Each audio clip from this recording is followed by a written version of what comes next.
کیا دبے جس پہ حمایت کا ہو پنجہ تیرا، شیر کو خطرے میں لاتا نہیں کتا تیرا، تو حسینی حسنی کیوں نہ محی الدین ہو، ایک ہزر مجمع بحرین ہے چشمہ تیرا، قسم دے دے کہ کھلاتا ہے پلاتا ہے تجھے،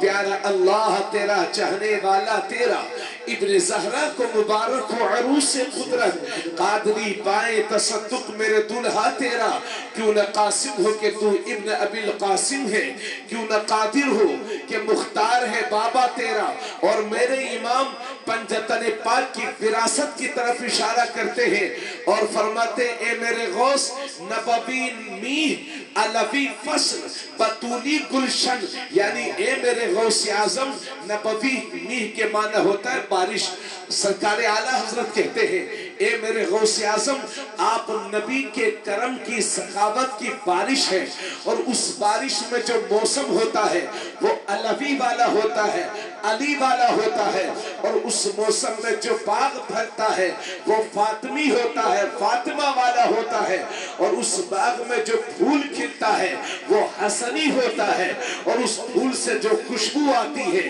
وہ حسینی ہوتی ہے۔ اب رنگ رضا دیکھیے، اعلیٰ حضرت عرض کرتے ہیں نبوی میہ علوی فصل بطولی گلشن، حسنی پھول حسینی ہے مہکنا تیرا، نبوی ذل علوی برج بطولی منزل، حسنی چاند حسینی ہے اجالا تیرا، نبوی خور علوی کوہ بطولی معدن، حسنی لال حسینی ہے تجلا تیرا، تجھ سے در سے سگ اور سگ سے ہے مجھ کو نسبت، میری گردن میں بھی ہے دور کا ٹورا تیرا، اس نشانی کے جو سگ ہیں نہیں مارے جاتے، حشر تک میرے گلے میں رہے پٹا تیرا، میری قسمت کی قسم کھائے سکانے بغداد، ہند میں بھی ہوں تو دیتا رہوں پہرا تیرا، فخر آقا میں رضا، اور بھی ایک نظم رفیع چل لکھا لائے سنا خانوں میں چہرہ تیرا، اور میرے اعلیٰ حضرت غوث پاک کے دشمنوں کو للکارتے ہوئے کہتے ہیں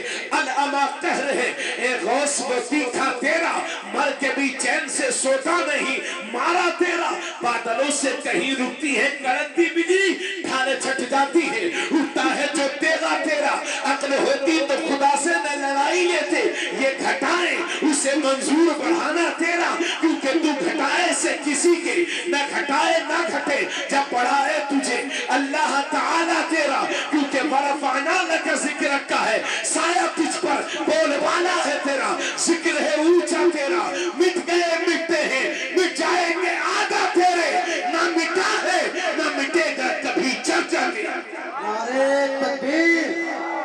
نعرے تکبیر، نعرے رسالت، نعرے رسالت، نعرے غوثیت، فیضان غوث اعظم، نعرے تکبیر، نعرے رسالت، واہ واہ سبحان اللہ سبحان اللہ، مفتی صاحب کے ساتھ سبحان اللہ سبحان اللہ۔ اللہ تعالیٰ آپ سب کو سلامت رکھے۔ حضرات جب میرے نبی صلی اللہ علیہ وسلم دنیا میں تشریف لائے تو میرے نبی کے دونوں کاندھوں کے بیچ میں بالوں کا کچھ حصہ ابھرا ہوا تھا اور اس پر لکھا ہوا تھا محمد الرسول اللہ، اسے کہتے تھے مہر نبوت۔ بہت سارے کفار اگر انہیں حضور کی نبوت میں کوئی شک ہوتا تو عرض کرتے حضور اپنا کپڑا مبارک ہٹا دیجئے، مہر نبوت کا دیدار کرا دیجئے۔ حضور اپنا کرتا مبارک ہٹاتے، مہر نبوت لوگ دیکھتے اور کلمہ پڑھ کے لوگ مسلمان ہو جاتے۔ تو جب میرے نبی دنیا میں تشریف لائے تو دونوں کاندھوں کے بیچ میں مہر نبوت تھی، جسے دیکھ کر کے لوگ کلمہ پڑھا کرتے تھے، اور نبی کے کرم سے جب میرے غوث دنیا میں تشریف لائے تو میرے نبی کے دونوں میرے غوث کے دونوں کاندھوں کے بیچ میں نبی کے نقش پا موجود تھے، نبی کے پیروں کے نشان موجود تھے،